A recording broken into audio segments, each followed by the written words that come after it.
This baby deer is hopelessly stuck in the mud, and it appears the situation is dire. But then, suddenly, a human comes to its aid. Now pay attention to the way the worker operates the excavator with pinpoint accuracy. It seems this guy and his excavator appear anywhere an animal needs to be rescued from a sticky situation. Run, baby, run!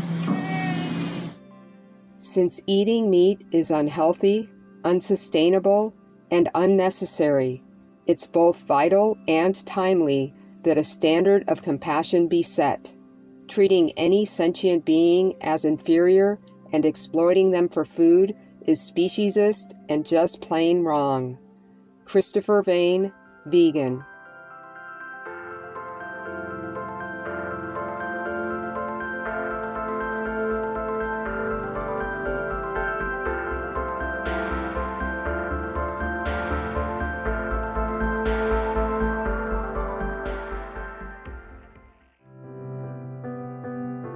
With profound, humble gratitude and love to all venerated enlightened masters, we bow to the Almighty in soulful gratefulness for gifting us with their holy blessed presence.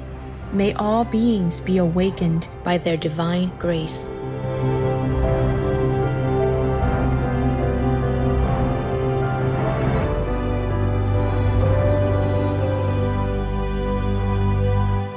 Etc.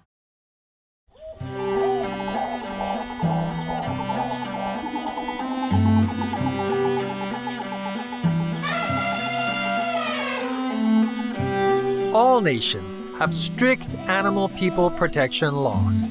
So world leaders, do you and your citizens obey them? Check it out and adjust accordingly. Be vegan. Make peace.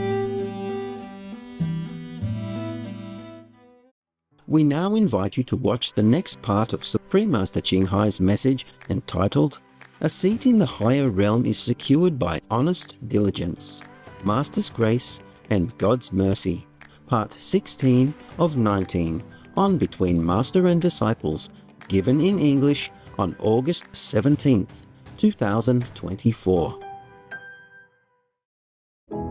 Supreme Master Ching Hai, vegan, is a world-renowned spiritual teacher, humanitarian, and artist. She has been invited to lecture on the Kuan Yin method of meditation throughout the world. We now invite you to view Walk the Way of Love, an introduction to Supreme Master Ching Hai. We'll search high and low for a little love to bestow on all beings in all corners of existence. Supreme Master Ching Hai, vegan. Supreme Master Ching Hai, as she has affectionately become known, lives a message that walks the way of love. A renowned humanitarian, artist, and spiritual visionary, her love and assistance has extended beyond all cultural and racial boundaries to people around the world. The needy and homeless, institutions of medical research, war veterans, the disadvantaged, the physically and mentally handicapped, refugees, and victims of natural disasters, etc. We witness countless reminders of the compassion, the trademark of this caring lady, and the international foundation that has grown out of her loving example. Whatever we can share, begin with sharing. And then we will feel a subtle change in ourselves. More love will be pouring into our consciousness, and we will be aware of something. And that is a beginning. We are here to learn to grow, as well as to learn to use our power, our limitless power of love and creativity, in order to make a better world wherever we happen to be incarnated. Don't worry, I pray for you, okay, honey? Not only are human beings the blessed beneficiaries of her kindness, animal people from different species are also the recipients of her boundless benevolence. You okay, boy? You okay? Yeah, go, baby. Hey, look at you. Oh, quack. You happy? Quack. Hello, you grow so big now, you. Bon appetito. I love you. Good appetite. This is one of the reasons why we should be vegan. love for all beings, extending love. Supreme Master Ching Hai, vegan, was born in Central Olac, or Vietnam. During her early years, she was often found helping hospital patients, the needy, as well as injured animal people in whichever way she could.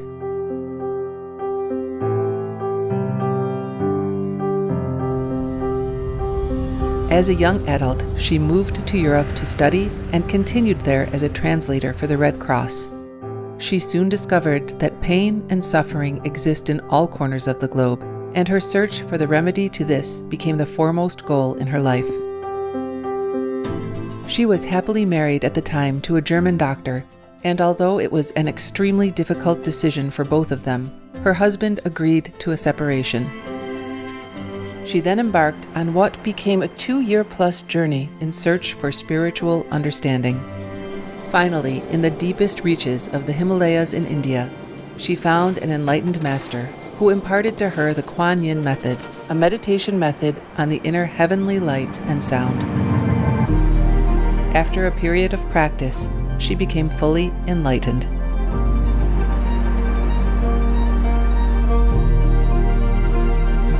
Soon after her return from the Himalayas, at the earnest request of those around her, Supreme Master Ching Hai shared the Kuan Yin method with others, encouraging them to look within to find their own greatness. Through the Kuan Yin method of meditation, they also attained greater fulfillment, happiness, and peace. Before long, invitations arrived from the United States, etc., I saw that I was everywhere and in every creature. Europe, To see God is very, very simple. Asia, All religions tell you be a good person here and find heaven while you can.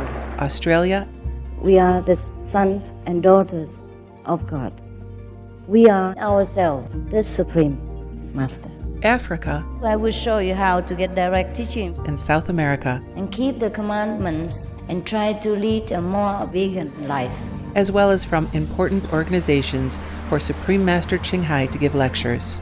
The peace and love that we most often talk about and seek, we have within ourselves. You must look inside and find your own treasure and find the real, lasting happiness. The future is in our hands. So you make it beautiful or you make it worse. It's up to you. Supreme Master Ching Hai has realized many spontaneous talents that she expresses through artistic paintings and creations, music and poetry, and aesthetic jewelry and clothing designs, expressing the inner and outer beauty. The income generated from her artistic creations has enabled Supreme Master Ching Hai to create an independent source of funding for humanitarian activities in support of her noble mission of assisting God's children in their times of need. Although she does not seek acknowledgement of any kind, Supreme Master Ching Hai has been given awards worldwide by government officials and private organizations on numerous occasions. They include the World Peace Award, the World Spiritual Leadership Award, the Award for Promotion of Human Rights, the World Citizen Humanitarian Award, the Award for Outstanding Public Service to Mankind, the 2006 Goosey Peace Prize, the Los Angeles Music Week Certificate of Commendation, and first place silver for the 27th Annual Telly Awards 2006.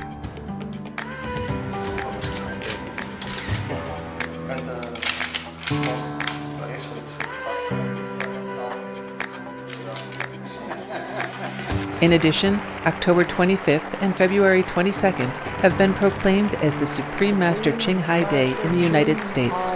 She also brings love around the world where there is hate.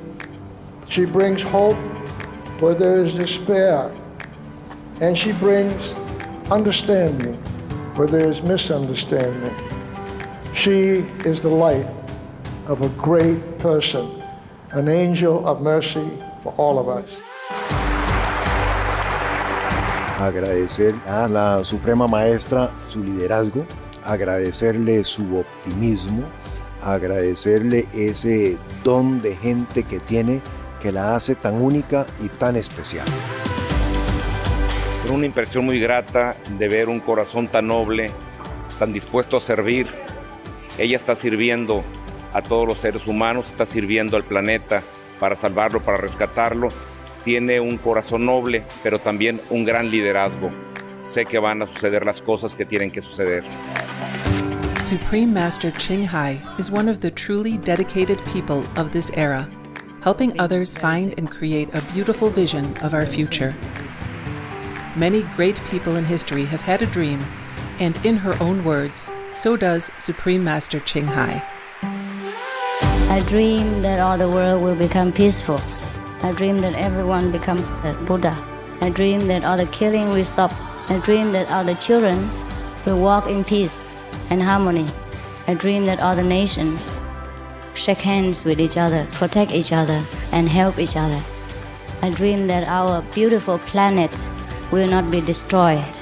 It takes billions, trillions of years to produce this planet, and it's so beautiful, so wonderful. I dream that it will continue, but in peace, beauty, and love.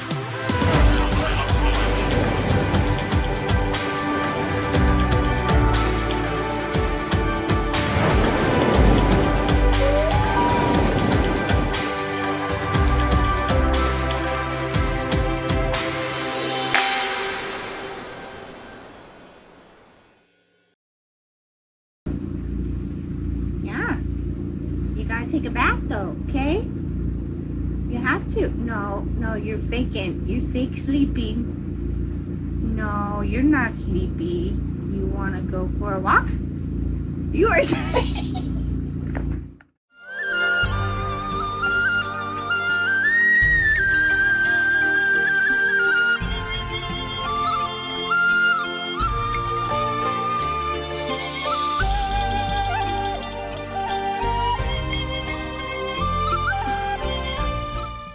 They say the Buddha even did pick people's feet.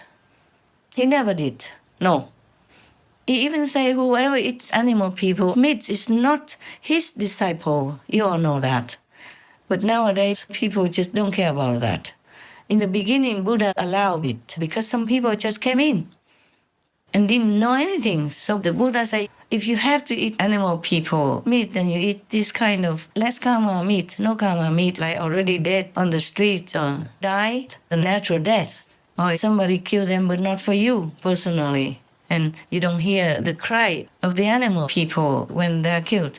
But this was just in the beginning, because at that time, the Buddha just lived under the tree, in the tree, like some trees have a hollow, a big tree like a Bodhi tree. The body of that tree could be like a house or bigger even. And there was a hollow in that tree near the root when they separated. During the process of growing, then the Buddha would sit in one of those hollows, like many of the monks before. And now some still do that, or sit in a cave or something. So people came to see the Buddha. They did not understand that they had to be vegan or anything, so they had to go out to the market to buy food, eat, and come back again to see the Buddha later. Buddha didn't have house, didn't have kitchen, nothing. He went out begging. So these newcomers, even monk newcomers, they would come and go and eat. If the Buddha knew they ate animal people meat, they had to, because they didn't know what vegetarian is, they didn't know what vegan is, they didn't know where to buy. They had to eat animal people meat. Then the Buddha had to be lenient and advise them, if you have to, then eat this kind, that kind of meat. Otherwise the karma is too heavy for you. So that's how they did it. But later on, the Buddha said, you've grown up already. You know the truth, the Dharma already. So you don't eat meat anymore. Anyone who eats meat is not my disciple. He's a disciple who belongs to Maya. Yeah. So now you know. And then later, the Buddha had an ashram, a room for him. They call it fragrant room. It was for the Buddha. And there were many other rooms for the monks. But sometimes it was not enough because some other monks came back, elderly monks or visiting monks from other schools, and didn't have enough room. Then even Rahula, son of the Buddha, had to go sleep in the toilet area. That's how the Buddha trained him to be humble, to be accepting in any situation. The son of the Buddha, even. A prince also. He was a prince, of course, and had to go sleep in the toilet area. There's the sutra that recorded all that. from the Reverend Great Ananda. We have to thank him, of course, for many sutras. And we have to thank many other reverends and the Buddha's protective wings who have recorded all these true stories and true Dharma teachings from the Buddha for us. Many sutras are missing or destroyed. Of course, after the Buddha's nirvana, many of the reverend monks gathered together and collected all the stories and all of Buddha's teachings and put them together in categories accordingly, yeah? Also, many people wanted to learn, so they came and made copies. But after the Muslim and other invaders came, of course, they killed the monks, destroyed the temples, and burned many of the sutras. But some are still left over because some took them to some other countries or some other areas where it was not invaded. That's how we still have many sutras nowadays to study and to know what the Buddha's teaching was, to follow and to try to be good, noble disciples of the Buddhas. Not all of the whole package of the whole teaching of the Buddha came to one country at that time, because some monks had to run and take whatever they could with them to hide for their own lives and to protect the sutras. So some countries would have a lot more sutras than other countries, and some would have different sutras than other countries. So some are practicing, they call it Mahayana. They follow the teachings of the main sutras that have been left behind. Like from India, then Xuanzhuang, a great master who went to India and took some home, or translated there and took home to China. And then from there it spread to many other countries. But there were some who also went to other different countries because the monks went where they could, or to the country they belonged to before they came to retrieve the sutras from other monks in India, for example. Therefore, whatever they got is what they got, and they practice accordingly. So some of the monk schools follow the first teachings of the Buddha. That's why they call it the original Buddhist teaching, where in the Buddha still allowed some of them to eat animal people meat, 3 kinds of, they call it purified meat. Like I told you before, the animal people died naturally, nobody killed them. Or if you have to eat some animal people meat, if those animal people are not killed for you, particularly personally, then you can eat it. But of course they recited a lot of mantras, a lot of purifications that the Buddha taught them, and they knew already in their hearts this is not supposed to be, but they just temporarily did it while they were still learning. In the old times, it was not easy probably to go to buy vegan food. For those who were from other countries, other provinces, or other counties who were not used to the life and the way around the towns or cities where the Buddha was. So they just said to eat whatever they could, to eat whatever the people gave them for temporary until they settled down and learned with the Buddha or stayed there, and then they would know everything. So that was the original first Buddha allowance. So people, for example, from another country nearby India at that time, like Burma, Cambodia, Thailand, maybe they got those first scriptures and sutras from elder monks from India. They took them home, and they didn't have time to take other sutras, or they were not available over there where they were. So they took whatever they could. In old times, we didn't have airplanes, we didn't have big yachts, we didn't have cars or trucks to carry a lot of things. So imagine just some monks. Maybe they could rent a cow cart or something, but not everywhere had. So they have to consider that they have to carry the sutras by themselves on some road in some area where they had no car, no bus, nothing. Like in the Himalayas, where I went up, in many areas, I just walk all the time. Only one time I went on the bus because we were already near some city and the bus was there. Somebody rented the bus and they let me go with them. That's it. That's the only time in the Himalayas. Of course, later when I went down into a town to go home, there were horse cars and all that. But in the Himalayas where I was walking, nothing. Just walking every day, and my shoes were wet, my feet were swollen. I had only 2 pairs of Punjabi kind of clothes, trousers, of course. and a long tunic that covers your body up to the knees or below the knees. So it's more dignified for the people to wear. Men and women wore that in the old times. But no car, no. And always I wore wet clothes, wet shoes, and had swollen feet, but I was in love with God. I fear nothing. I didn't care about anything. I didn't think much of anything whatsoever. Yeah, I never thought or compare or wanted better, nothing. I didn't have a lot of money either. It had to last, so I couldn't even afford to have anybody to carry luggage, so I just carried my clothes, one pullover. I thought maybe I need it because that's all I had. And another pair of Punjabi pajama-like clothes inside the sleeping bag to protect from the rain. And one I would wear, that's it. I couldn't afford anything more. And a plate to cook chapatis and make tea at the same time. And one little aluminum cup and a spoon I also had to sell. Everything's too heavy when you're going up to the higher area of the Himalayas. And I never had to wear the pullover because I kept walking and I was just always warm, even when I was wet. Somehow God protected me. Wherever it was supposed to be dry, it was dry. Only the feet were wet because they were always walking in a wet area. When the snow melts, it's messy and muddy also, and always wet. But that I could not do anything about. I had only one pair of the sport shoes, and I had no socks afterward.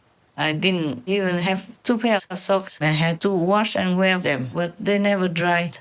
Because I never have enough money to rent a place next to the fire, which people provided in the pilgrim area. You have to go quickly to such a house of refuge, because otherwise you'll be left in the dark, on the street, in the jungle, or on the mountain. In the Himalayas, you have nobody you can ask, no neighbors, nothing. Just some simple mud houses they build here and there, far away from each other, for the pilgrims in case they need them. And all the pilgrims have money somehow, they pay, and I just stood behind them and put my socks in the air behind the group of people who stood, not right in front of the fire. But I never felt bad or cold or anything, and if they were dry, I would wear them. If they were wet, I would wear them, because the next morning you have to leave anyway. You can't stay in that house alone. You're not allowed to either. You go and the other group will come.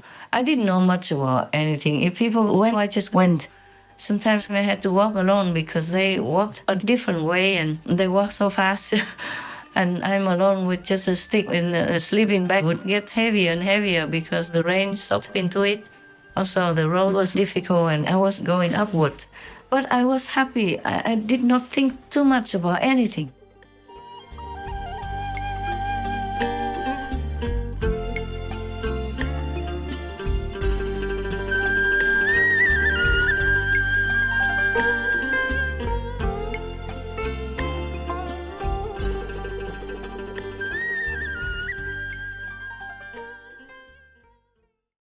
Supreme Master Ching Hai, vegan, is a world-renowned spiritual teacher, humanitarian, and artist. To learn more about her compassionate life and teachings, please visit suprememastertv.com/master. Vegan, 'cause we are noble. We eat noble food. The most powerful daily prayer for any time and before meditation, which is the order from God, and Supreme Master Ching Hai shares with us by His blessed grace. We humbly worship, praise, thank, obey, and love God Almighty, the Most High, the greatest, for world vegan, world peace, and our soul liberation. We thank, love, praise the only Son of God, who is the ultimate Master for our salvation. We follow the teaching of all the saints and sages.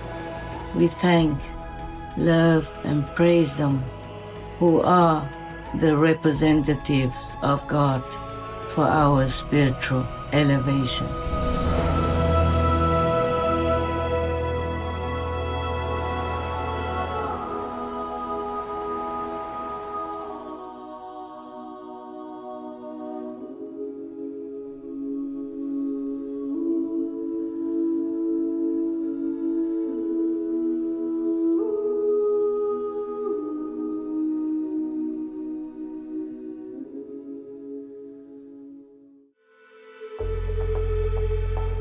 Devoted viewers, we thank you for your company for today's episode entitled A Seat in the Higher Realm is Secured by Honest Diligence, Master's Grace, and God's Mercy, Part 16 of 19, on Between Master and Disciples.